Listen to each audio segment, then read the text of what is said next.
Boris Johnson has been warned that Scottish fears over leaving the UK will be reduced in a second independence referendum. As the Union teeters on the brink of collapse, Scottish people's fears over leaving the UK in a second independence referendum will be considerably lessened in a second ballot, express.co.uk has been told. It places the Union on a fragile path, handing a serious blow to Prime Minister Boris Johnson's assurances that Scotland will not leave. The Conservatives are reportedly preparing to combat Scottish independence despite rhetoric in the previous months suggesting they have no plans to entertain the idea.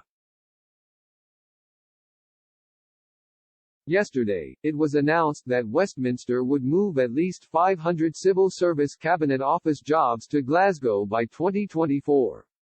A new secondary headquarters north of the border is intended to help Mr. Johnson's redistribute the London-centric power imbalance in the UK. It has also been suggested that House of Commons leader Jacob Rees-Mogg is pushing the idea to see the Commons sit in the Scottish, Welsh and Northern Irish parliaments for a fortnight every year. But some believe it is too little too late. Paul Street Pierre Plamondon, leader of the separatist Parti Québécois in Canada, told express.co.uk that when and if Scotland secures a second independence referendum, the fears that hindered the first ballot will not cut through this time. In his first interview with a British or European media outlet since becoming leader last year, Mr. Street Pierre Plamondon said, "From Quebec's standpoint, what we see in Scotland and in Scotland's situation is a historical window for independence.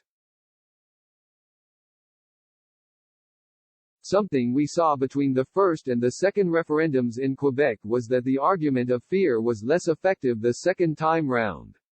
This is because people are more acquainted with the arguments, they have had more time to evaluate from a rational standpoint, so we saw a clear gain from the first to the second referendum, and that might apply to Scotland in the context. I don't see how Boris Johnson and England will be able to be credible in arguments of fear connected to independence just after the Brexit vote, and all the arguments that were put forward by the Prime Minister himself. Much of the arguments for and against independence in 2014 remain similar today. Logistics surrounding the border between England and Scotland, the welfare state, health service and taxation are all up for debate. A recent London School of Economic (l3ss) study suggested the rise in popularity for independence makes no economic sense.